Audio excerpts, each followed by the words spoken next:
மாபெரும் தமிழ்க்கனவு என்ற இந்த மிக சிறப்பான நிகழ்ச்சியில் கலந்து கொண்டு உரையாற்றி அமர்ந்திருக்கின்ற மாவட்ட வருவாய்த்துறை அலுவலர் திரு தனலிங்கம் அவர்களே, இந்த கல்லூரியினுடைய முதல்வர் முனைவர் முகமது சாதிக் அவர்களே, இந்த நிகழ்ச்சியை ஒருங்கிணைப்பாளராக இருந்து சிறப்பாக செய்து கொண்டிருக்கின்ற திரு அசோகன் அவர்களே, இந்த கல்லூரியினுடைய பேராசிரியர்களே, மாணவர்களே, மாணவிகளே, உங்கள் அனைவருக்கும் என்னுடைய காலை வணக்கம். பத்திரிகையாளர்களே, ஊடகத்துறையினரே, உங்களுக்கும் என்னுடைய வணக்கம். தமிழகம் முழுக்க மிக சிறப்பாக பல்வேறு கல்லூரிகளில் நடந்து கொண்டிருக்கின்ற இந்த மாபெரும் தமிழ் கனவு என்ற ஒரு திட்டத்தை யோசித்து மிக சிறப்பாக நடத்தி கொண்டிருக்கின்ற தமிழக அரசை நான் பாராட்டுகிறேன்.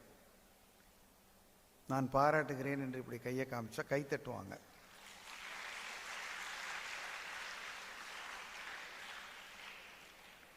நான் இங்கே முதல் முறையாக வருகிறேன். இங்கே வந்தபோது இந்த அரங்கத்திற்குள்ளே நுழைஞ்ச உடனே எனக்கு ரொம்ப வியப்பாக இருந்தது. பல்வேறு வெளிநாடுகளில் இருக்கக்கூடிய மிகப்பெரிய பல்கலைக்கழகங்களில் இருக்கக்கூடிய அரங்கத்திற்கு ஒப்பாக இணையாக மிக அற்புதமாக இந்த அரங்கம் வளாகம் இருக்கிறது. பல கல்லூரிகளில் இப்படிப்பட்ட வாய்ப்புகள் இல்லை. நீங்கள் ஒரு முழு நாள் கூட இங்கே அமர்ந்து கேட்கக்கூடிய அளவிற்கு இருக்கைகள், இங்கே இருக்கிற குளிர்சாதன வசதி, ஒளி வாங்கி மிக சரியாக உங்களுக்கு கொடுக்கிற ஏற்பாடு எல்லாம் மிக தரமாக மிக அற்புதமாக இருப்பதை நான் கவனிக்கிறேன். அதையும் இந்த நிர்வாகத்திற்கு நான் என்னுடைய பாராட்டுதல்களாக தெரிவிக்க விரும்புகிறேன். இந்த கல்லூரியுடைய முதல்வரை நான் சமீபத்தில் கடந்த 2 மணி நேரங்களாகத்தான் சந்திக்கிறேன். ஒரு மலர்ந்த முகத்தோடு மிகுந்த மகிழ்ச்சியாக இந்த ஏற்பாடுகளை அவர் செய்து கொண்டிருக்கிறார். இதில் முழு ஈடுபாடு காட்டுகிறார். இது ஒரு வேலை போல செய்யவில்லை என்பதையும் நான் கவனிக்கிறேன்.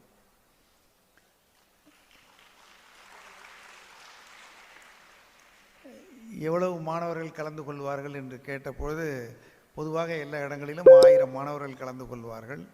ஆனால் அவர் சொன்னது, தேர்வுகள் வந்துவிட்டது, எங்களுடைய எல்லா மாணவர்களும் கலந்து கொள்ள முடியவில்லை என்பதை அவர் வருத்தத்தோடு கூறினார். இப்படிப்பட்ட ஒரு வாய்ப்பு என்னுடைய எல்லா மாணவர்களுக்கும் கிடைக்கவில்லையே என்று அவர் வருத்தப்பட்டு கூறினார். நான் சொன்னேன், இங்கே படப்பிடிப்பு செய்து கொண்டிருக்கிறார்கள், பின்னால் கூட நீங்கள் அதை காண்பிக்கலாம் என்று. ஆக இந்த நிகழ்ச்சியை இந்த நிறுவனம், இந்த அரசும் மிக விரும்பி செய்கிறது. இது உங்களுக்கான ஒரு அவசியமான பலன் தரும் நிகழ்ச்சி என்று நினைத்து செய்கிறார்கள். அப்படித்தான் நடந்து கொண்டிருக்கிறது. அந்த விதத்தில் இந்த வாய்ப்பு கொடுத்த எனக்கு மகிழ்ச்சி. அது நான் நன்றி பாராட்டுகிறேன்.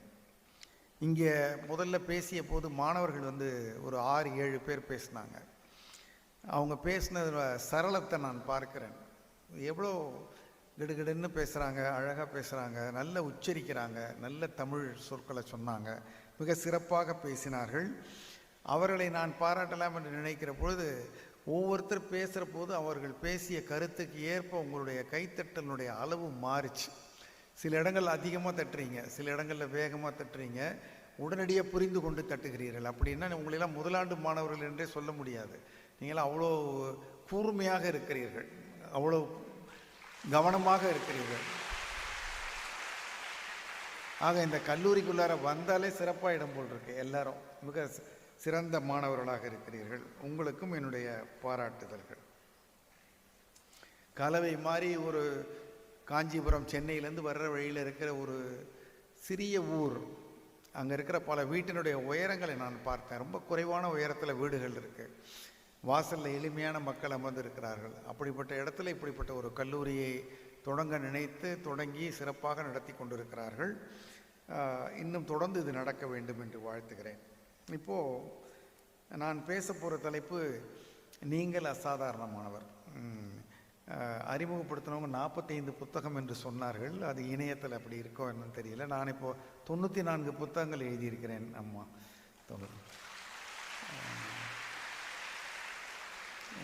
பெருமைக்காக சொல்லலை, தகவலுக்காக சொல்லுகிறேன். எல்லா இடத்துலையும் 45ன்னுட்டா என்னுடைய மொத்த புஸ்தகங்கள் குறைஞ்சி போயிடும். அதனால் ஒரு 94. அதில் ஒரு புத்தகத்தினுடைய தலைப்பு தான் நீங்கள் அசாதாரணமானவர். அது இங்கிலீஷ்லேயும் யூ ஆர் எக்ஸ்ட்ராடினரின்னு எழுதியிருக்கேன். அதற்கப்புறம் மாணவர்களுக்கு நான் எழுதின பல புத்தகங்களில் ஒரு 6-7 புத்தகங்கள் மாணவர்களுக்கு, திட்டமிடுவோம் வெற்றி பெறுவோம் அந்த தலைப்பில் நாளைக்கு கிருஷ்ணகிரியில் பேசுகிறேன். எல்லோரும் வல்லவரே இன்னொரு புத்தகம், நீங்கள் விரும்பும் வேலை எதையும் வென்றெடுப்பது எப்படி, இது மாதிரி மாணவர்களுக்கும் சில புத்தகங்கள் எழுதியிருக்கிறேன். அந்த தலைப்பில் நான் பேசினால் கூட இது மாபெரும் தமிழ் கனவு என்பதனால நான் முதல்ல தமிழ் அதிலிருந்து தொடங்கி பிறகு நம்முடைய நீங்கள் அசாதாரணமானவர் என்ப நிகழ்ச்சிக்கு நான் உள்ளே வருகிறேன். இப்போது இந்த அறையில் ஒரு 1000 பேர் இருக்கோம். உலகம் மொத்தமும் இருக்கிற தமிழருடைய எண்ணிக்கை 8 கோடி. 8 கோடி மக்கள். உலகத்தில் இருக்கிற மொத்த மக்கள் தொகை 750 கோடியிலேருந்து 780 கோடி. அப்படி பார்த்தா ஒரு விழுக்காடு 1% வந்து உலகத்தில் இருக்கிற மொத்த மக்களில் தமிழர்கள் இருக்கிறோம். ஆனால் உலகத்தில் இருக்கிற பல்வேறு மொழிகளில் இல்லாத சிறப்பும் தொன்மையும் தமிழில் இருக்கு.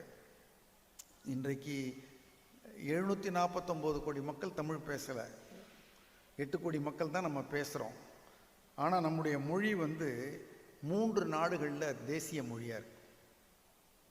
2 நாடுகளில் இருக்குது. இந்தியாவில் தேசிய மொழி இல்லை. உங்களுக்கு தெரிஞ்சிருக்கலாம் சிலருக்கு. இலங்கையில் அது ஒரு தேசிய மொழி. சிங்களத்தோடு ஆங்கிலத்தோடு தமிழும் ஒரு தேசிய மொழி. சிங்கப்பூரில் அது தேசிய மொழி. சிங்கப்பூர்லேயும் அது வந்து அரசனுடைய மொழியாக இருக்கிறது. நம்ம இந்தியாவில் பல்வேறு மாநிலங்கள் பல்வேறு மொழிகள் இருக்கிற காரணத்தினால ரூபாய் தாளில் மட்டும் அச்சிடப்படுகிற 15-16 மொழிகளில் ஒரு மொழியாக தமிழ் இருக்கிறது. விடுதலை இந்தியாவிற்கு முதல்ல ரூபாய் இருந்த பொழுது அதில் தமிழ் இருந்தது, பல மொழிகள் இல்லை. அந்த அளவுக்கு ஒரு தொன்மையான 2500 ஆண்டுகள் வரலாறு இருக்கிற ஒரு தமிழ் மொழி. இப்போ நான் என்னுடைய மகிழுந்தில் வர்ற போது, மகிழுந்துன்னா தெரிஞ்சவங்க மட்டும் கை தூக்குங்க. பரவாயில்ல, தமிழ் தெரிந்த கூட்டம், நன்றி. காரில் மகிழுந்தில் வர்ற போது பண்பலை ரேடியோ கேட்டேன். பண்பலைன்னு தெரிஞ்சவங்க அது தெரியும் இல்லையா, FM ரேடியோ. அதில் வந்ததை நான் ஒளிப்பதிவு பண்ணேன். பட் என்னுடைய அலைபேசியை ஒரு ஐயாட்ட கொடுத்துட்டேன் ஃபோட்டோ எடுக்கிறதுக்காக.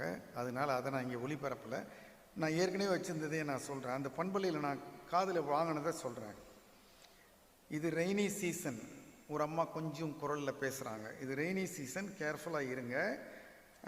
ஏன்னா உங்களுக்கு வந்து கோல்டு பிடிச்சிக்கும், இன்ஃபெக்ஷன் ஆகிடும், ஆன்டிபயோட்டிக் ஸ்டோர் பண்ணி வச்சுக்கோங்க. இந்த அட்வைஸ் யூஸ்ஃபுல்லாக இருக்குது, கரெக்டு தானே? டவுட் இருந்தால் கால் பண்ணுங்கள். Best wishes. இதில் எத்தனை சொற்கள் தமிழ், எத்தனை சொற்கள் ஆங்கிலம்? நான் ஏதாவது ஒரு அப்படியே அதை பதிவு பண்ணிக்கலான்னு காத்திருந்த பொழுது விளம்பரங்கள் வந்தன. விளம்பரம் 1-2 வந்தால் போதும். ஒரு பாடல், இவங்களுடைய இணைப்பு தகவல், அதுக்கப்புறம் ஒரு 30 விளம்பரம் வரும். அந்த விளம்பரம் முழுக்க ஆங்கிலம், முழுக்க ஆங்கிலம். நீங்கள் அடுத்த முறை பண்பலை வானொலி கேட்டு பாருங்கள், அதில் எத்தனை தமிழ் சொற்கள் இருக்குது விளம்பரத்தில்னு. அத்தனையும் ஆங்கிலத்தில் இருக்குது. செய்தித்தாள்களில் ஆங்கிலம் குறைவாக இருக்குது.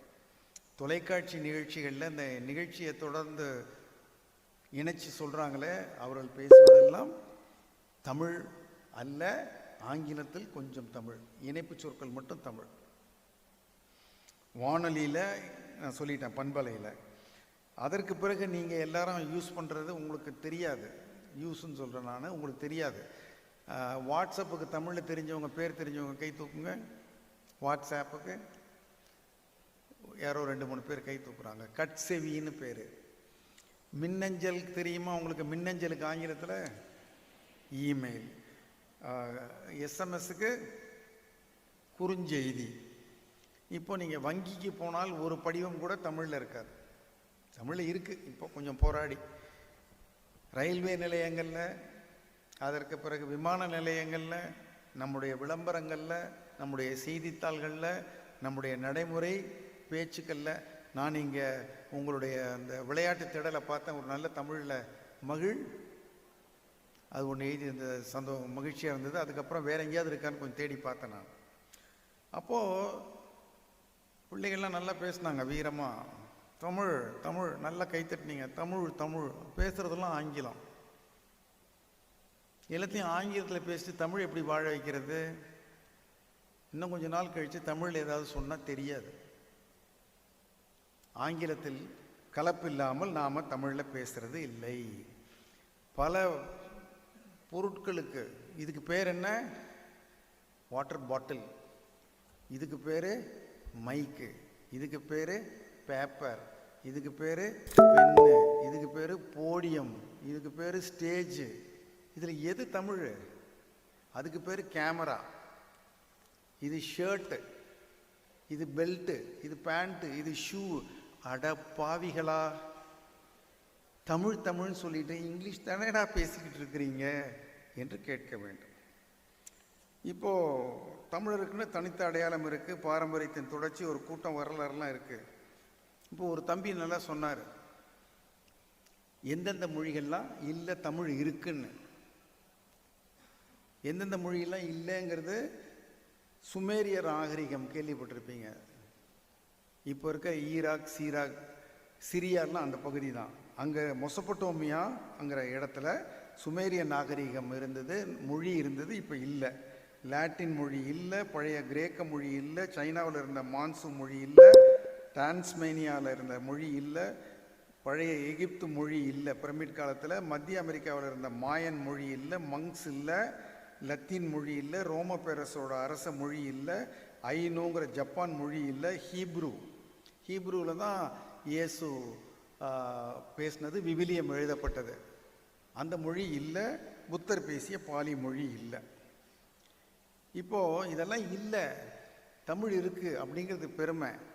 தமிழ் இருக்குது, என்னை பொறுத்த வரைக்கும் அறகுறையாக இருக்குது, அதுவே பெருமை. தமிழ் இருக்குமா?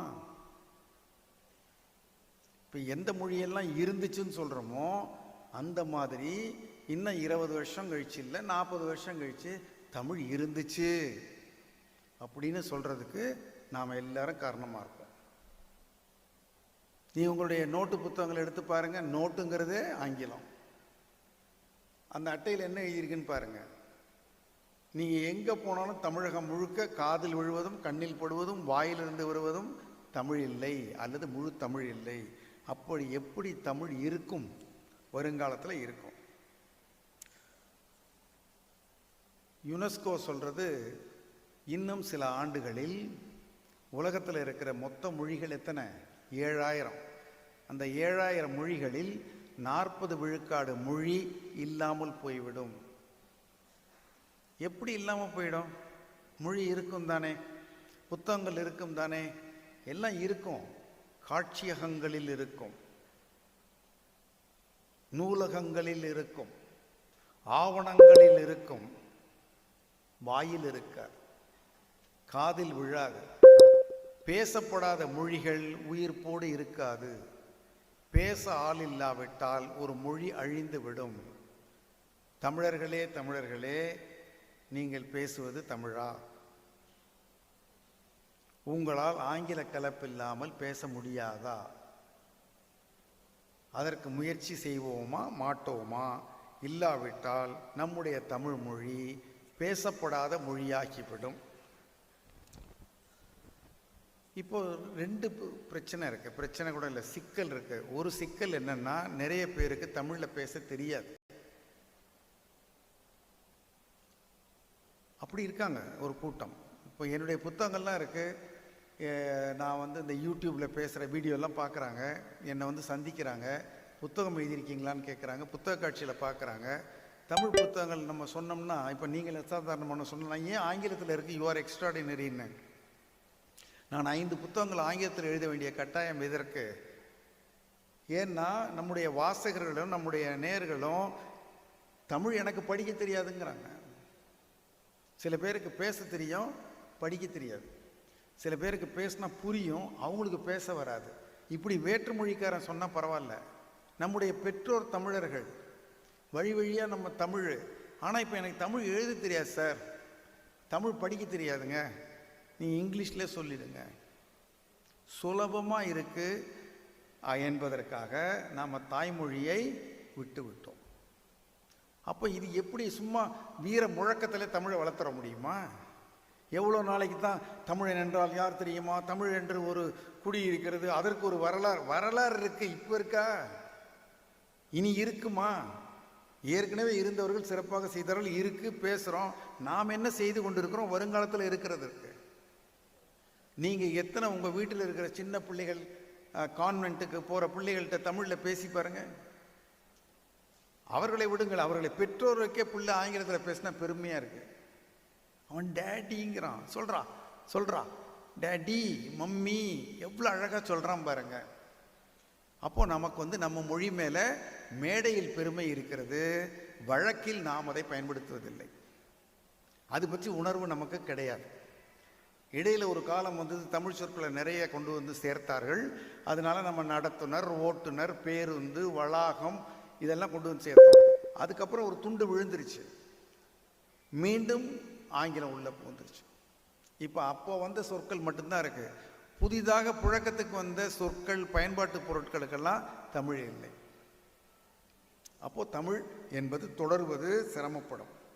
இன்னும் சிலருக்கு தமிழ் தெரியும், தமிழில் பேச முடியும், ஆனால் ஆங்கிலத்தில் தான் பேசுவோம். நீங்கள் ஒரு நிகழ்ச்சியில் அவங்க பேசுங்கன்னு சொன்னால் தமிழில் பேசுகிற ஒருத்தருக்கு நீங்கள் கூடுதலாக கைத்தட்டுவீங்களா? இங்கே உங்கள் கல்லூரியிலேருந்து ஒரு மாணவர் ஆங்கிலத்தில் நல்லா பேசினா கைத்தட்டுவோமா? வியந்து போவோம், என்னம்மா இங்கிலீஷ் பேசுகிறான்டா. இது ஒரு பக்கம். இன்னொரு பக்கம் இங்கிலீஷ் தப்பாக பேசினா, என்னடா இங்கிலீஷ் பேசுகிறான், தப்பாக பேசுகிறான். தமிழில் அப்படி பேசினா யாருக்கும் அது தவறாக தெரியாது. தமிழ் பேச தெரியாதது தவறல்ல, ஆங்கிலம் பேச தெரியாதது தவறு. தமிழில் பேசுவது பெருமை இல்லை, ஆங்கிலத்தில் பேசுவது பெருமை. இப்படி போய் ஒரு சிக்கலில் மாட்டியிருக்கோம். நாம் ஒரு வீண் பெருமைக்கு ஆசைப்பட்டு கொண்டு நம்முடைய தாய்மொழியை கைவிட்டு கொண்டிருக்கிறோம், கை நழுவி போய் கொண்டிருக்கிறது. இது ஒன்றும் நம்ம தனியாக இல்லை, மொத்த கூட்டமும் இப்படி தான் இருக்கு. நான் இந்த மாபெரும் தமிழ் கனவை தவிர இன்னும் பல இடங்களுக்கு, பல்வேறு கல்லூரிகளுக்கு, வெவ்வேறு நிகழ்ச்சிகளுக்கு, முதல்ல நடக்கிற நிகழ்ச்சி, பின்னாடி அவங்க விட்டுட்டு போகிற 4 வருடம் முடிந்த நிகழ்ச்சியெல்லாம் பார்க்குறேன். பிள்ளைகள் அப்படித்தான் இருக்கிறார். படிக்கிறார்கள், அறிவு இருக்கிறது, எல்லாம் இருக்கிறது, தமிழ் இல்லை, தமிழ் பேச வெட்கப்படுகிறார்கள். 4 பேருக்கு முன்னாடி இங்கிலீஷில் பேசுறது தான் பெருமை என்று நினைக்கிறார்கள். இதை முதல்ல விட்டு ஒழிக்கணும். நான் தினமணியில் ஒரு கட்டுரை எழுதினேன். அந்த கட்டுரை தமிழில் மட்டுமே பேசுவோம், தமிழில் மட்டுமே பேசுவோம். யார்கிட்ட? இந்திக்காரன்ட்ட இல்லை, இந்திக்காரன்ட்ட கூட பேசலாம். இப்போ உங்கள் ஊர்லேயும் கடைகளில் தமிழ் தெரியாதவங்க, வெளி மாநிலத்தவர் வேலை பார்க்குறாங்கல்ல, அவங்கள்ட்ட நம்மால் பெருமையாக சொல்கிறோம், பானி கொடு, பானினா தண்ணியா, நமக்கு ஹிந்தி தெரியுமா, அதை நம்ம பெருமையாக காமிக்கிறோமா. அவங்க இங்கே வேலைக்கு வந்திருக்கிறாங்க, இந்த ஊரில் அதுக்கு பேர் தண்ணீர். நீ தண்ணீர்னு சொன்னால் அவன் கற்றுக்கிறான், தண்ணீரே சொல்லிட்டு போகிறான். அவனும் நீ தமிழை கற்றுக் கொடுக்காம அவனுக்கிட்ட இந்தியை கற்றுக்கிறதுல என்ன உனக்கு பெருமை? எல்லா இடத்துலையும் ஆங்கிலத்தில் பேசுறதுல என்ன பெருமை? ஆக நாம் ஒரு வெட்கப்படுகிற நம்முடைய இவர்களை நாம் விட்டு கொடுக்கிறவர்களாக மாறிவிட்டோம். தமிழை நான் கையை தூக்க சொன்னால் நல்லா இருக்காது. எத்தனை பேரால் தமிழை வேகமாக படிக்க முடியும், எத்தனை பேரால் தமிழில் எழுத முடியும் என்று கேட்க முடியாது.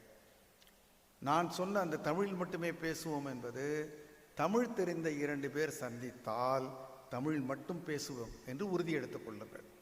நீங்கள் தமிழை வாழ வைக்கிறதுக்கு என்ன பண்ணணும்னு இந்த மாதிரி கூட்டத்தில் கடைசியாக பிள்ளைகள் கேட்பார்கள். நீங்கள் ஒன்றும் மலையை தூக்கிலாம் தூக்க வேண்டாம், நீ தொடர்ந்து தமிழை பயன்படுத்து, தமிழில் படி, தமிழில் கொடு என்று கேள், தமிழில் பதில் சொல். ஆங்கிலத்தில் கேட்டால் கூட தமிழ் தெரிந்தவர்களுக்கு நீங்கள் அலுவலகத்திலேயே கல்லூரியில் உங்களுக்கு என்ன கட்டாயமோ நீங்கள் அதை செய்யுங்கள், அது படிப்பு வேலை. பொது இடங்களில், நட்பு வட்டாரத்தில், உறவு வட்டாரத்தில் ஏன் தமிழை விடணும்? அப்போ எப்படி பேசி தொடர்ந்து பேசப்படாத மொழி எப்படி வாழும்? அதுதான் என்னுடைய கேள்வி. தமிழை பேச தயங்காதீர்கள், தமிழில் பேச வெட்கப்படாதீர்கள், வேற்று மொழியில் பேசுவதை பெருமையாக நினைக்காதீர்கள். தமிழ் தெரிந்தவரிடம் தமிழில் மட்டுமே பேசுங்கள், அதை ஒரு கட்டாயமாக ஆக்கி கொள்ளுங்கள். என்னை கேட்டால் இந்த நவீன தொழில்நுட்ப காலத்தில் தமிழ் மட்டுமே கூட போதும். ஆனால் நான் தமிழ் போதும் என்று சொல்லவில்லை, தமிழ் மட்டும் செய்யுங்கள் என்று சொல்லவில்லை. எப்படி இப்போ நீங்கள் இந்த இதனுடைய பத்திரிக்கை அடிச்சிருக்காங்க. இந்த அழைப்பிதழை தமிழ் தெரியாத ஒருத்தர் படிக்க முடியுமா முடியாதா? நீங்கள் கூகுளில் டிரான்ஸ்லேட் இருக்கு, நீங்கள் இது மேலே அந்த கண்ணாடியை காமிச்சிங்கன்னா அது அப்படியே ஆங்கிலத்தில் மொழிபெயர்த்து காமிக்க போகுது. ஆங்கிலத்தில் இருக்கிறது தமிழில் காமிக்கும், ஆங்கிலத்தில் பேசுகிறத வேறு மொழியில் எதை வேண்டுமானாலும் மொழிபெயர்க்க ரியல் டைம் நடப்பு காலத்திலே செய்வதற்கான கருவிகள் வந்துவிட்ட பிறகு தமிழ் மட்டுமே கூட போதும். ஆனாலும் அலுவல் மொழியாக, தொடர்பு மொழியாக மற்றவர்களோடு பேசுவதற்கு ஆங்கிலம் தேவைப்படுகிறது, படிப்புக்கு தேவைப்படுகிறது. அதனால் ஆங்கிலத்தை நன்றாகவே கற்றுக்கொள்ளுங்கள், அதையும் பிழை இல்லாமல் பேசுங்கள், அதிலும் மதிப்பெண் வாங்குங்கள். அது தேவை, நான் இல்லை என்று சொல்லவில்லை. நமக்கு வலது கையும் வேணும், இடது கையும் வேணும். வலது கையாக தமிழை வையுங்கள். நீங்கள் எனக்கு ஆங்கிலம் மட்டுமே போதும் என்று முடிவெடுத்து நீங்கள் நகர்றதுனால, தமிழ் எங்கேயும் கட்டாயப்படுத்தப்படாததுனால தமிழ் இல்லாமல் போய்விடுகிற ஆபத்தை இந்த தலைமுறை செய்து கொண்டிருக்கிறது. இந்த தலைமுறையில் நானும் இருக்கேன், மேடையில் இருக்கவங்களும் இருக்காங்க. இப்போ அவர் டிஆர்ஓ வருவாய்த்துறை அலுவலரான்னு கேட்டால் நான் வருவாய்த்துறை அலுவலர்னு சொல்கிறேன், மாவட்ட ஆட்சியர்னு சொல்கிறேன், கலெக்டர்னு சொல்கிறத விட முதல்வர், கல்லூரி முதல்வர்னு சொல்லலாம். இதில் இப்போ சொல்லு இருக்குது. அதிகமாக நாம் அப்படித்தான் பயன்படுத்த வேண்டும். ஆங்கிலமும் வேண்டும், ஆனால் தமிழை ஒரு தேர்வு அவசியமில்லை என்று விட்டு விடாதீர்கள். தமிழில் இல்லாதே கிடையாது. 10 பாட்டு, 8 தொகை, பரிபாடல், தேவாரம், திருவாசகம் 2500 வருஷத்துக்கு முன்னாடி. இப்போ தமிழர் பண்பாடுன்னு அதில் போட்டிருக்குல்ல. இப்போ ஏன் நம்ம தமிழை விட்டுறக்கூடாதுன்னா, மற்றவங்களுக்கு இல்லாத அளவுக்கு நமக்கு ஒரு வரலாறு இருக்குது. நாம் ஒரு குறிப்பிட்ட விதமாக வாழ்ந்திருக்கிறோம், அப்படி வாழ பழக்கப்பட்டிருக்கிறோம். தமிழன் என்று ஒரு இனம் உண்டு, தனியே அதற்கு ஒரு குணம் உண்டுன்னு சொல்கிறோம். அந்த குணம்ன்றது வெறுமனே வாள் எடுத்து எதிரிகளை கொல்வது மட்டுமல்ல, வீரமும் ஒரு குணம்தான். அதை விட முக்கியமாக இப்போ நீங்கள் பாருங்கள், நாலெட்ஜுக்கும் விஸ்டத்துக்கும் உங்களுக்கு வேறுபாடு தெரியும் இல்லையா? தகவலுக்கும் அறிவுக்கும் ஞானத்துக்கும் ரெண்டுக்கும் வேறுபாடு இருக்குது. இப்போ நான்லாம் ஒரு 20-30 ஆண்டுகளுக்கு முன்னாடி என்கிட்ட பேசுகிற போது நான் பேசினா தகவலாக தான் வரும். இப்போ நான் கொடுக்குற தகவல்களுக்காக என்னை விரும்புகிறவர்கள் இருக்கிறார்கள். ஆனால் சில சமயங்கள் நான் திடீரென்று அந்த தகவல்லேருந்து கீழே இறங்கி வந்துடுவேன். இதெல்லாம் தேவையே இல்லைங்க, அதை பண்ணினா போதுங்க, போங்க. அது எதுலேருந்து வருது? அனுபவத்திலேருந்து வருது. எல்லாவற்றையும் பார்த்து விட்டு இது போதும் என்று தெரிகிறது. அதுதான் வைஸ் மேன் என்று ஆங்கிலத்தில் சொல்கிறாங்க. ஓரளவிற்கு ஒரு ஞானம் அப்படின்னு தமிழில் சொல்லலாம். நேரடியாக சொல் இல்லைன்னு எனக்கு தெரியலை. அப்போது நீங்கள் அப்படி கேட்டிங்கன்னா, தமிழர்கள் ஒரு ஞானத்தோடு வாழ்ந்தார்கள். ஞானம்னா என்னென்னா, ரொம்ப நாள் ஒரு விஷயத்தை நீங்கள் செஞ்சுக்கிட்டே இருந்தீங்கன்னா அதை செஞ்சு ஒரு அனுபவப்பட்டு, சில பேர் இந்த ஏசி ரூமில் நல்ல என்னுடைய குரல் ஒரு மாதிரி நல்ல தாலாட்டு மாதிரி இருக்கிறதுனால உங்கள் அருகில் சில பேர் உறங்கி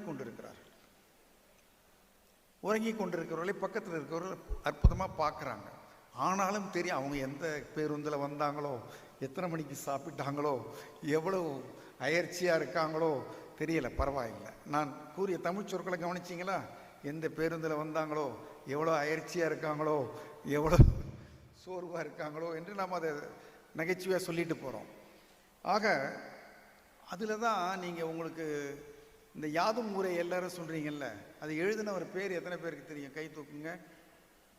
பரவாயில்ல, அந்த ஏரியா கொஞ்சம், அந்த ஏரியான்னு சொல்லக்கூடாது, அந்த இடம் கொஞ்சம் செழுமையாக இருக்கு. நான் அப்போ அந்த ஊருக்கு போயிருந்தேன், படத்திறப்பு விழா, அதற்காக நான் போயிருந்தேன். சோமலே என்று ஒரு தமிழறிஞர், அவருடைய பேரில் நூலகம் இருக்குது, அங்கே போயிருந்தேன். கணியன் பூங்குன்றனார்.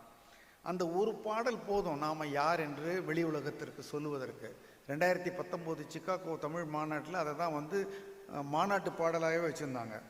நீ யாதும் ஊரே யாவரும் கேளிர்னு சொல்கிற போது 2500 ஆண்டுகளுக்கு முன்னால் எவ்வளோ தூரம் அவரால் உலகத்தை பார்த்துருக்க முடியும்? அந்த கணியன்கிற கணக்க பிள்ளை அல்லது கணிதம் பயின்ற அவர் ஒருத்தர் எல்லாமே எங்கள் ஊர்றாங்கிறார். அப்போ எல்லாமே நம்ம ஊர் கிடையாது. ஓரளவுக்கு ரோமாபுரியில் இங்கே கிழக்காசியால் வியாபாரம் பண்ணிக்கிட்டு இருந்தோம். ஆனால் இன்றைக்கு முழுக்க நாம் உலகம் மொத்தமும் தமிழர்கள் பரவி இருக்கிறோம், இந்தியர்கள் பரவி இருக்கிறோம், எல்லோரும் பரவி இருக்கிறார்கள். இப்போ தான் உண்மையிலேயே யாதும் ஊர். நமக்கு ஊர்னா எல்லா இடத்துலையும் நம்ம இருக்கோம். இப்போ இந்தியாவிலேருந்து வெளிநாட்டில் போய் வேலை செய்கிறவங்க மக்களுடைய எண்ணிக்கை 1,80,00,000. 1,80,00,000. ஒரு ஆண்டிற்கு அவர்கள் சம்பாதித்து அனுப்புகிற தொகை $180 பில்லியன். அவ்வளோ பணம் வருது. அந்த அளவுக்கு நம்ம போயிருக்கிறோம். ஆனால் அப்போவே நம்மால் சொல்லியிருக்காரு, எல்லாமே நம்ம ஊர் தான், எல்லாருமே நம்ம ரிலேட்டிவ் தான். இன்றைக்கு நம்ம சமத்துவம் என்று சொல்லி கொண்டிருக்கிறோம். 2500 ஆண்டுகளுக்கு முன்னால் கணியன் பூங்குன்றன் சொல்லியிருக்காரு, கேளீர்னா கேளி, சில பேர் கேளீரும்பாங்க, கேட்டுக்கோன்னு சொல்கிற மாதிரி. அது கேளீர் இல்லை, கேளிர். குற்றியில் இருக்கிற கேளிர், லிர்னா உறவு. எல்லோரும் என்னுடைய உறவினர்கள், எல்லாம் எங்கள் ஊர், எல்லாம் என்னுடைய உறவினர் என்று கணியன் பூங்குன்றனார் பாடினார் மகிழான்பட்டியில். எப்பயோ அவருடைய அடுத்த வரி என்ன? அடுத்த வரி தெரிஞ்சவங்க, யாதும் ஊரே யாவரும் கேளீர். அடுத்த வரி என்ன தெரிஞ்சவங்க கை தூக்குங்க. தீதும் நன்றும் பிறர் தரவாரா. அந்த ஒரு பாடல்ல அவர் வாழ்க்கையினுடைய மொத்த அனுபவத்தையும் எடுத்து ஒரு 12 வரியில கொடுத்துட்டு போயிட்டார். இவ்வளவுதான்டா வாழ்க்கை. 20-30 ஆண்டுகளுக்கு முன்னாடி என்கிட்ட பேசுற போது நான் பேசினா தகவலா தான் வரும். இப்ப நான் கொடுக்கிற தகவல்களுக்காக என்னை விரும்புகிறவர்கள் இருக்கிறார்கள். ஆனா சில சமயங்கள் நான் திடீர் என்று அந்த தகவல்ல இருந்து கீழே இறங்கி வந்துடுவேன். இதெல்லாம் தேவையே இல்லைங்க, அதை பண்ணினா போதுங்க, போங்க. அது எதுலேருந்து வருது? அனுபவத்திலேருந்து வருது. எல்லாவற்றையும் பார்த்து விட்டு இது போதும் என்று தெரிகிறது. அதுதான் வைஸ் மேன் என்று ஆங்கிலத்தில் சொல்கிறாங்க. ஓரளவிற்கு ஒரு ஞானம் அப்படின்னு தமிழில் சொல்லலாம். நேரடியாக சொல் இல்லைன்னு எனக்கு தெரியல. அப்போ நீங்கள் அப்படி கேட்டிங்கன்னா, தமிழர்கள் ஒரு ஞானத்தோடு வாழ்ந்தார்கள். ஞானம்னா என்னென்னா, ரொம்ப நாள் ஒரு விஷயத்தை நீங்கள் செஞ்சுக்கிட்டே இருந்தீங்கன்னா அதை செஞ்சு செஞ்சு ஒரு அனுபவப்பட்டு, சில பேர் இந்த ஏசி ரூமில் நல்ல என்னுடைய குரல் ஒரு மாதிரி நல்ல தாலாட்டு மாதிரி இருக்கிறதுனால உங்கள் அருகில் சில பேர் உறங்கி கொண்டிருக்கிறார்கள். உறங்கி கொண்டிருக்கிறவர்களே பக்கத்தில் இருக்கிறவர்கள் அற்புதமாக பார்க்குறாங்க. ஆனாலும் தெரியும் அவங்க எந்த பேருந்தில் வந்தாங்களோ, எத்தனை மணிக்கு சாப்பிட்டாங்களோ, எவ்வளவு அயற்சியாக இருக்காங்களோ தெரியல. பரவாயில்லை. நான் கூறிய தமிழ் சொற்களை கவனிச்சிங்களா? எந்த பேருந்தில் வந்தாங்களோ, எவ்வளோ அயற்சியாக இருக்காங்களோ, எவ்வளோ சோர்வாக இருக்காங்களோ என்று நாம் அதை நகைச்சுவையாக சொல்லிட்டு போகிறோம். ஆக அதில் தான் நீங்கள் உங்களுக்கு இந்த யாதும் ஊரே எல்லாரும் சொல்கிறீங்கல்ல, அது எழுதின ஒரு பேர் எத்தனை பேருக்கு தெரியும்? கை தூக்குங்க. பரவாயில்ல. அந்த ஏரியா கொஞ்சம், அந்த ஏரியான்னு சொல்லக்கூடாது, அந்த இடம் கொஞ்சம் செழுமையாக இருக்கு. நான் அப்போ அந்த ஊருக்கு போயிருந்தேன். மகிபாலன்பட்டி அப்படிங்கிற ஊர். அங்கே நம்ம தினமணி ஆசிரியர், முன்னாள் ஆசிரியர், அவருடைய ஒரு படத்திறப்பு விழா, அதற்காக நான் போயிருந்தேன். சோமலே என்று ஒரு தமிழறிஞர், அவருடைய பேரில் நூலகம் இருக்கு, அங்கே போயிருந்தேன். கணியன் பூங்குன்றனார். அந்த ஒரு பாடல் போதும் நாம் யார் என்று வெளி உலகத்திற்கு சொல்லுவதற்கு. 2019 சிக்காகோ தமிழ் மாநாட்டில் அதை தான் மாநாட்டு பாடலாகவே வச்சுருந்தாங்க. நீ யாதும் ஊரே யாவரும் கேளீர்னு சொல்கிற போது 2500 ஆண்டுகளுக்கு முன்னால் எவ்வளவு தூரம் அவரால் உலகத்தை பார்த்துருக்க முடியும்? அந்த கணியன்கிற கணக்கப்பிள்ளை அல்லது கணிதம் பயின்ற அவர் ஒருத்தர் எல்லாமே எங்கள் ஊர்றாங்கிறார். அப்போ எல்லாமே நம்ம ஊர் கிடையாது. ஓரளவுக்கு ரோமாபுரியில் இங்கே கிழக்காசியாவில் வியாபாரம் பண்ணிக்கிட்டு இருந்தோம். ஆனால் இன்றைக்கு முழுக்க முழுக்க நாம் உலகம் மொத்தமும் தமிழர்கள் பரவி இருக்கிறோம், இந்தியர்கள் பரவி இருக்கிறோம், எல்லோரும் பரவி இருக்கிறார்கள். இப்போ தான் உண்மையிலேயே யாதும் ஊர். நமக்கு ஊர்னா எல்லா இடத்துலையும் நம்ம இருக்கோம். இப்போ இந்தியாவிலேருந்து வெளிநாட்டில் போய் வேலை செய்கிறவங்க மக்களுடைய எண்ணிக்கை 1,80,00,000. 1,80,00,000. ஒரு ஆண்டிற்கு அவர்கள் சம்பாதித்து அனுப்புகிற தொகை $180 பில்லியன். அவ்வளோ பணம் வருது. அந்த அளவுக்கு நம்ம போயிருக்கிறோம். ஆனால் அப்போவே நம்மால் சொல்லியிருக்காரு, எல்லாமே நம்ம ஊர் தான், எல்லாருமே நம்ம ரிலேட்டிவ் தான். இன்றைக்கு நம்ம சமத்துவம் என்று சொல்லி கொண்டிருக்கிறோம். 2500 ஆண்டுகளுக்கு முன்னால் கணியன் பூங்குன்றன் சொல்லியிருக்காரு, கேளீர்னா கேளி, சில பேர் கேளீரும்பாங்க, கேட்டுக்கோன்னு சொல்கிற மாதிரி. அது கேளீர் இல்லை, கேளிர். குற்றியில் இருக்கிற கேளிர், லிர்னா உறவு. எல்லோரும் என்னுடைய உறவினர்கள், எல்லாம் எங்கள் ஊர், எல்லாம் என்னுடைய உறவினர் என்று கணியன் பூங்குன்றனார் பாடினார் மகிழான்பட்டியில். எப்பயோ அவருடைய அடுத்த வரி என்ன? அடுத்த வரி தெரிஞ்சவங்க, யாதும் ஊரே யாவரும் கேளீர். அடுத்த வரி என்ன தெரிஞ்சவங்க கை தூக்குங்க. தீதும் நன்றும் பிறர் தரவாரா. அந்த ஒரு பாடல்ல அவர் வாழ்க்கையினுடைய மொத்த அனுபவத்தையும் எடுத்து ஒரு 12 வரியில கொடுத்துட்டு போயிட்டார். அதால் இவ்வளவுதான்டா வாழ்க்கை, இப்படி இதை புரிஞ்சுக்கோ, நீ நல்லா இருப்ப, எல்லாமே என் ஊர், எல்லோரும் என்னுடைய உறவினர்கள், எனக்கு வரக்கூடிய நன்மைகள், எனக்கு வரக்கூடிய தீமைகள் எல்லாம் என்னால் தான் எனக்கு வருகின்றன. எனக்கு பிடிக்காதவங்க எனக்கு என்ன இப்படி பண்ணுறாங்க, எனக்கு வேணும்னு மதிப்பெண் போடலை, இவன் என்னை விட்டுட்டு போயிட்டான் என்பது போன்ற எந்த விதமான மாறுபாடுகளும் கிடையாது. எனக்கு நடக்கக்கூடிய எல்லா சிரமங்களுக்கும் நான் தான் காரணம், எனக்கு வரக்கூடிய எல்லா வாய்ப்புகளுக்கும் நான் தான் காரணம் என்று அவர் சொல்லுகிறார். அதில் இன்னும் பலது இருக்குது. இன்னும் ஒன்று ரொம்ப வலிமையான வரி, பெரியோரை வியத்தலும் இளமே, சிறியோரை இகழ்தல் அதனினும் இளமே. இப்போ யாரோ 4-5 பேர் நல்லா பேசினாங்க, நீங்கள் அவங்கள பார்த்துட்டு ஆ என்று சொல்ல வேண்டாம், நீங்களும் பேசலாம். இல்லை யாரோ ஒருத்தர் பேசுறதுக்கு மறந்துட்டாங்க, அப்படியே நின்றுட்டாங்க ஸ்தம்பிச்சு போய், ஐயய்ய என்று இகழவும் வேண்டாம். அவர் சொல்றாரு, இன்னைக்கு நடக்கிறதுக்கு பொருத்தமாக இருக்க மாதிரி 2500 வருஷம் முன்னாடி சொல்றாரு, யாரையும் நீங்கள் பெரியவர்கள் என்று நினைத்து ரொம்ப அப்படியே மிரண்டு போயிடாதீங்க. யாரை பார்த்தும், அதுலேயும் அவர் குறிப்பாக சொல்கிறாரு, பெரியவர்களை பார்த்து மிரள வேணாங்கிறத சாதாரணமாக சொல்லிட்டு அவர் என்ன சொல்கிறாரு, பெரியோரை வியத்தல் இளமே, சிறியோரை இகழ்தல் அதனினும் இளமே. அதை விட அதிகமாக கிடையாது. நீ பெரியவரை கூட வியந்துட்டு போ, பரவாயில்ல. உன்னை விட சாதாரண ஆட்களை ஐயைய சாதாரணம் என்று சொல்லவே கூடாது, அதனினும் இளமேங்கிறாரு. வாழ்க்கை இனிது என்று நீங்கள் குதிக்கவும் வேண்டாம், துன்பம் என்று ஒதுங்கவும் வேண்டாம். இதை விட போய் எங்கே நம்ம தேடுவது வாழ்க்கையை பற்றிய ஒரு தத்துவத்தை? சிறு துளி மழை சேர்ந்து பள்ளத்தை நிறைய சொல்கிறார் அவர், அவரை விட்டுடுவோம்.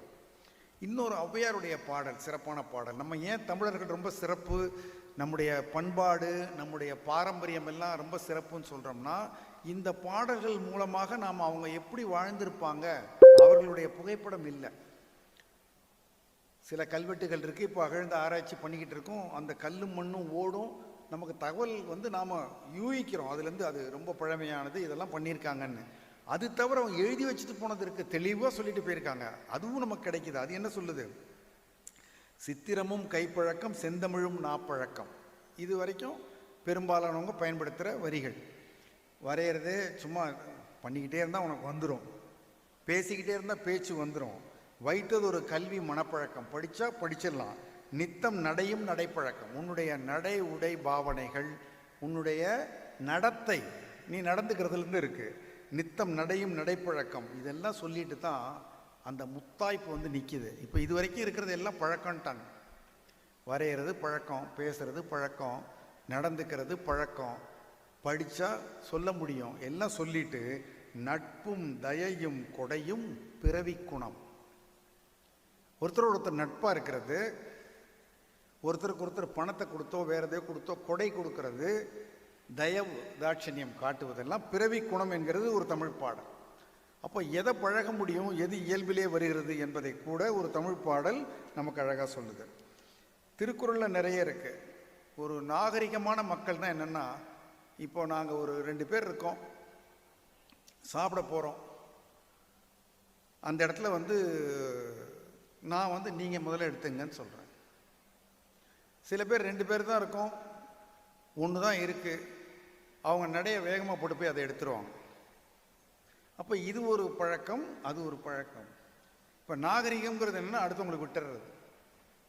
இது எப்போ வரும்னா, நீங்கள் ரொம்ப நாள் சாப்பிட்டு, சில பேரை சொல்லுவோம் முதல் தலைமுறை இப்போ தான் பணத்தை பார்க்குறாங்க, கொஞ்சம் ஆசைப்படுறாங்க, போயிட்டு போகிறாங்க. முதல் முறையாக வேலைக்கு வந்திருக்கிறார், கொஞ்சம் ஆசைப்படுறார், அது அப்படி நம்ம அவங்கள அனுமதிப்போம்.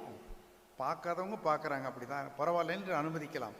ஆனால் இதை பார்த்து பழகினவங்க நீங்கள் பாருங்கள், உண்மையில் செல்வந்தர்கள் பெரிய ஆடைகளை உடுத்தி கொண்டு நகையை போட்டுக்கிட்டு தாங்கள் தான் செல்வதென்று காட்ட மாட்டார்.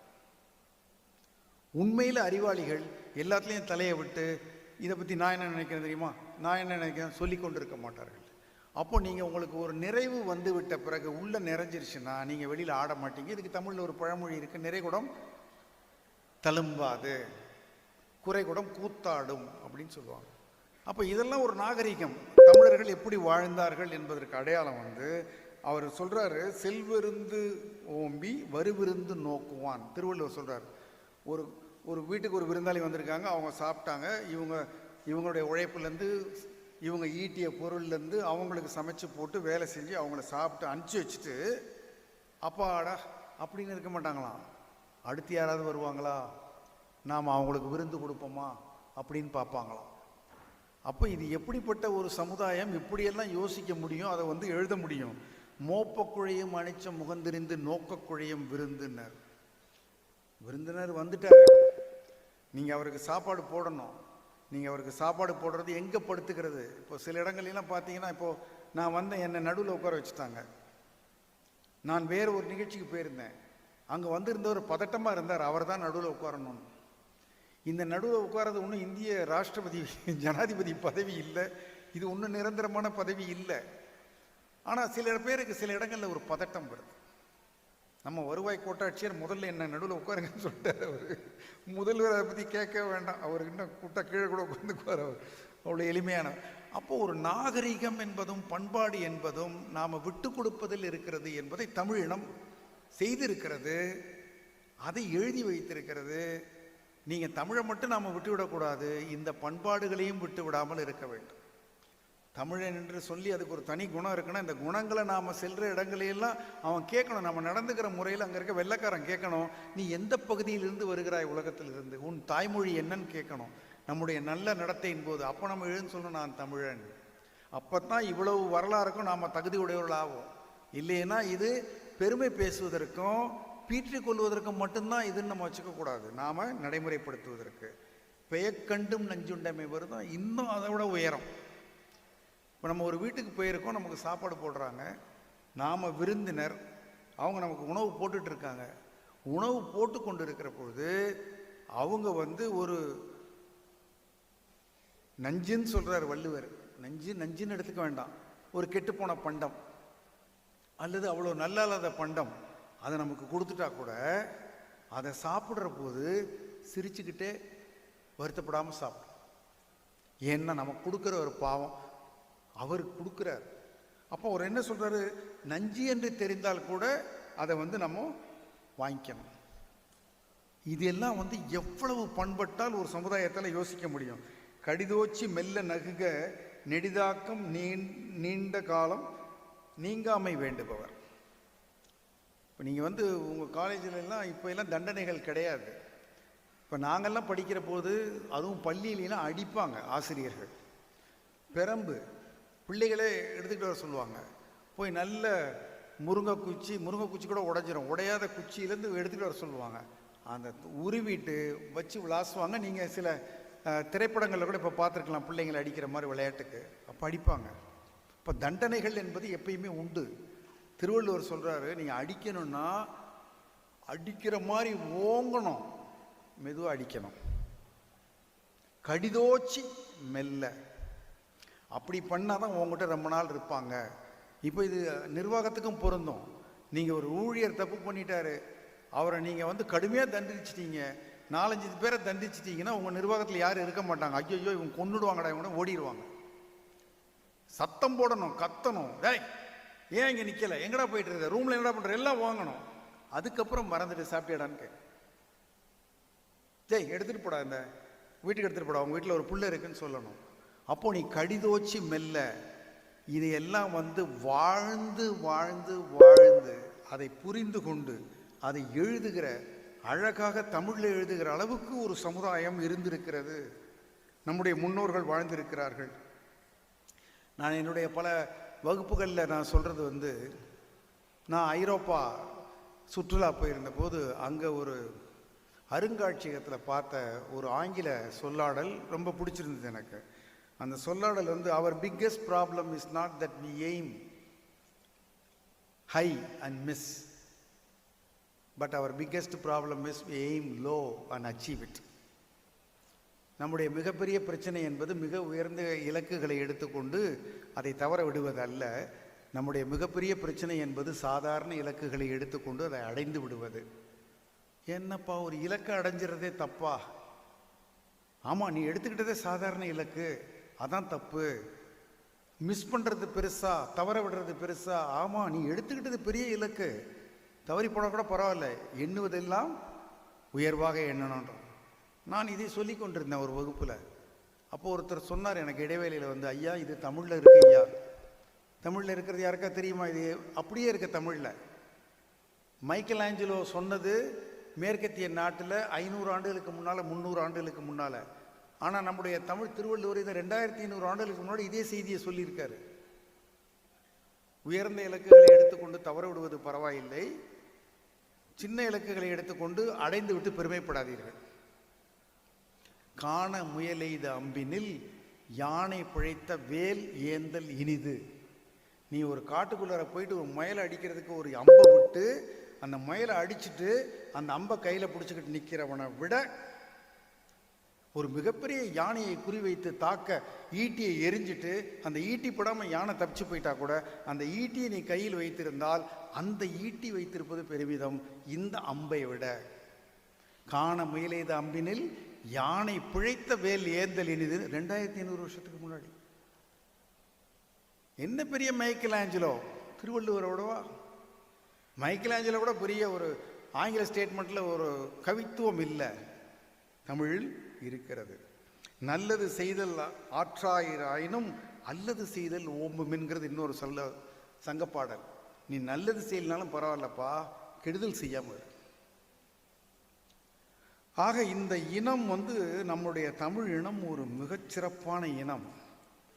அவங்க, நான் இல்லை, நீங்க இல்லை, அதற்கேற்ப நடந்து கொண்டா அவர்களுடைய வழித்தோன்றல், வாரிசு இல்லை, வாரிசுங்கிற தமிழ் வார்த்தை இல்லை, அவருடைய வழித்தோன்றல்கள் நாம் என்று நாம் பெருமைப்பட்டு கொள்ளலாம். வாழ்ந்தவர்கள், புரிந்து கொண்டவர்கள், உணர்ந்து நடத்தியவர்களுடைய படைப்புகள் ஆழிச்சநல்லூரில் சிவகலையில் இரும்பே இப்போ கண்டுபிடிச்சிட்டாங்க. சிவகலையில் 5300 ஆண்டுகளுக்கு முன்னால் என்றெல்லாம் நமக்கு ஒரு பெரிய வரலாறு இருக்கிறது. இப்போது மேனேஜ்மெண்ட்டில் ஒரு தகவல் குரூப் டைனமிக்ஸ்னு ஒன்று இருக்குது. பெரும்பாலும் நிர்வாகத்தில் மக்களையெல்லாம் ஒன்று கூட்டினாங்கன்னா, நான் ஒரு மனிதவளத்துறையில் தான் ரொம்ப வருஷம் நான் பணியாற்றினேன். அப்போது குரூப் டைனமிக்ஸில் என்ன சொல்லுவாங்கன்னா, புதுசாக ஆளுங்களெல்லாம் வேலைக்கு எடுத்தால் முதல்ல ஃபார்மிங், அதற்கப்புறம் ஸ்ட்ராமிங், அப்புறம் நாமிங், அப்புறம் தான் பெர்ஃபார்மன்ஸ். முதல்ல ஒன்று சேருவது ஃபார்மிங், அதுக்கப்புறம் நீ பெரியாளா நான் பெரியாளா, இது ஏன் வேலை ஓன் வேலைன்னு ஸ்ட்ராமிங். ஸ்ட்ராம்னா புயல், ஒரே கலட்டாக இருக்கணும். புதுசாக சேர்த்து விட்டுருக்கோம் சார், எல்லா வேறு காலேஜில் தான் வந்திருக்கானுங்க, ஒன்றா அடிச்சுக்கிறானுங்க சார், ஒத்து வரல, ஸ்ட்ராமிங். அதுக்கப்புறம் எந்திரிப்பாங்க, இப்படி செய்யக்கூடாது, அப்படி தான் செய்யணும், உனக்கு கிடையாது எனக்கு கிடையாது, நாமிங், யார் யாருக்கு என்னன்னு சொல்லிட்டாங்க. அதற்கு அப்புறம் தான் செயல் வருது, பெர்ஃபார்மிங். இப்போ தமிழர்கள் நாம் பார்க்கறது அவர்களுடைய செயல்பாடை, அவர்களுடைய படைப்புகளை, அதுவே 2500 ஆண்டுகளுக்கு முன்னாடி என்றால் அது பெர்ஃபார்மன்ஸ் என்றால், அதுக்கு முன்னாடி நாமிங், அதுக்கு முன்னாடி ஸ்ட்ராமிங், அதுக்கு முன்னாடி ஃபார்மிங். அப்போ எவ்வளவு நீண்ட வரலாறு நமக்கு இருக்கும் என்று நான் யோசித்து பார்க்கிறேன். நகர வாழ்க்கை இருந்திருக்கிறது, தொழில் வர்த்தகம் இருந்திருக்கிறது, கலை இலக்கியம் சமூக அமைப்பு. நீங்கள் பாட்டெல்லாம் பாடி இதெல்லாம் எழுதுகிற அளவுக்கு ஒருத்தனுக்கு நேரம் இருக்கணும்னா, தமிழ்நாட்டில் சொல்லுவாங்க சங்கீதம் எங்கடா வளர்ந்ததுன்னா தஞ்சாவூர். ஏன்? அதிக சிரமப்படாமல் காவேரி வந்தால் விவசாயம் நடந்துடும். அதிகமாக அங்கே உட்காந்துக்கிட்டு வெத்தலை பாக்கு போட்டுக்கிட்டு சங்கீதத்தை ரசிக்கிற அளவுக்கு நேரம் இருந்தது. ராமநாதபுரத்தில் தண்ணியே இருக்காது, தண்ணி எடுக்கவே ரொம்ப தூரம் போகணும். தண்ணி எடுத்துன்னு சமைச்சு சாப்பிட்றதே வாழ்க்கை. அதில் எங்கே நீ போய் சங்கீதம் பண்ணுறது, நீ நாடகம் பண்ணுறது, இயல் இசையெல்லாம் கிடையாது. அப்போது இந்த தமிழ் சமூகம் இவ்வளவு படைத்திருக்கிறது என்றால் எவ்வளவு செழுமையாக வளர்ந்திருக்கிறது, எவ்வளவு அற்புதமாக வாழ்ந்திருக்க வேண்டும் என்றும் நான் யோசித்து பார்க்கிறேன். அறம், அது ரொம்ப முக்கியமானது ஒன்றாக இருக்கிறது. இப்போது நான் நம்மளுடைய தமிழ் பற்றி நான் உங்களுக்கு ஓரளவுக்கு சொல்லிட்டேன். இப்போது